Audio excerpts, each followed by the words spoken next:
सितंबर 2023 यानी कि कल का दिन इंडियन पॉलिटिक्स की हिस्ट्री में एक बहुत ही इंपॉर्टेंट एंड ऐतिहासिक दिन माना जाएगा।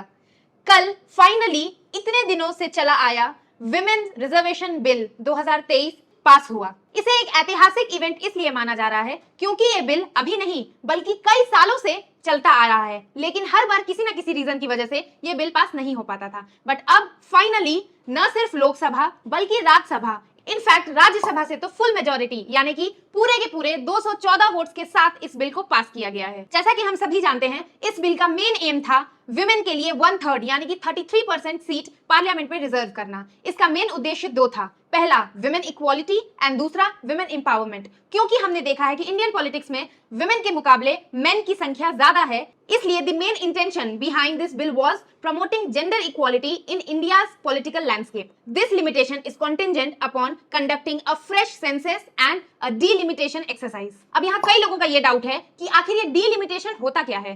तो the delimitation process involves defining boundaries of territorial constituencies based upon the population change. तो यहाँ एक पॉइंट जो राहुल गांधी जी ने लोकसभा में उस दिन उठाया था वो ये था कि अगर ये बिल पास हो जाए तो इसे इंप्लीमेंट करने के लिए इतना वेट क्यों करना पड़ रहा है, आप पास करिए एंड साथ साथ इसे इंप्लीमेंट कर दीजिए। तो यहाँ इंपॉर्टेंट पॉइंट ध्यान रखने वाला ये है कि this delimitation period was frozen through a constitutional amendment in 2002 till the next census which will now take place in 2026. तो 2026 के पहले इवन इफ ये बिल पास हो जाता, इस बिल को इंप्लीमेंट करना पॉसिबल अभी नहीं है। इसके पहले भी ये बिल पास होते होते रुक गया था ड्यू टू कोविड-19 पेंडेमिक। अब क्विकली देखते हैं कि आखिर इस बिल की हिस्ट्री क्या है। इन 1989 the then Prime Minister, Mr. Rajiv Gandhi, for the first time planted the seed of women reservation. The bill was passed by Lok Sabha, but unfortunately it was not passed through Rajya Sabha. Again in 1992 and 1993, the then Prime Minister, Mr. P.V. Narasimha Rao जी ने एक bill pass करवाया था for the reservation of seats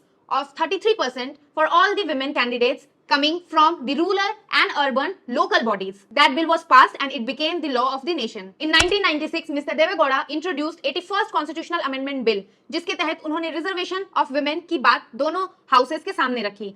However, it did not pass through Lok Sabha because of its dissolution. 2 साल बाद mister Atal Bihari Vajpayee ji की सरकार ने फिर से इस बिल को सामने रखा, बट अनफॉर्चुनेटली उस टाइम भी ये बिल पास नहीं हो पाया। उनकी सरकार ने 1999, 2002 एंड 2003 में तीनों बार इस बिल को सामने रखा, but due to dissolution of the house ये बिल पास नहीं हो पाया। 5 साल बाद अगेन मनमोहन सिंह की सरकार ने इस बिल को सामने रखा, but again this bill lapsed in 2014 due to dissolution of Lok Sabha.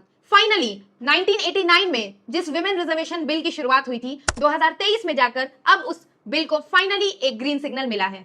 Lok Sabha में इस बिल को 2 द्वारा ऑब्जेक्शन मिला, बट राज्यसभा में इस बिल को फुल मेजोरिटी के साथ पास किया गया। नारी शक्ति वंदन अधिनियम सिर्फ एक बिल नहीं बल्कि हर उस महिला को उसके हक दिलवाने की एक पहल है। इस बिल के फॉर एंड अगेंस्ट में डिबेट्स चलते आए हैं और हमेशा चलते रहेंगे, बट वी हैव टू सी कि what is the exact motive behind this bill. अब इस रिजर्वेशन बिल में सब reservation for the SC/ST candidates होगा या नहीं वो आगे देखा जाएगा, बट फिलहाल हमें इस बात के लिए प्राउड होना चाहिए कि इतने सालों की मेहनत के बाद फाइनली एक अच्छा आउटकम हमारे सामने आया है। तो I think instead of criticising this bill we all should come together and celebrate this bill. अब आप मुझे कमेंट्स में जरूर बताइए कि इस बिल को लेकर आपकी क्या राय है।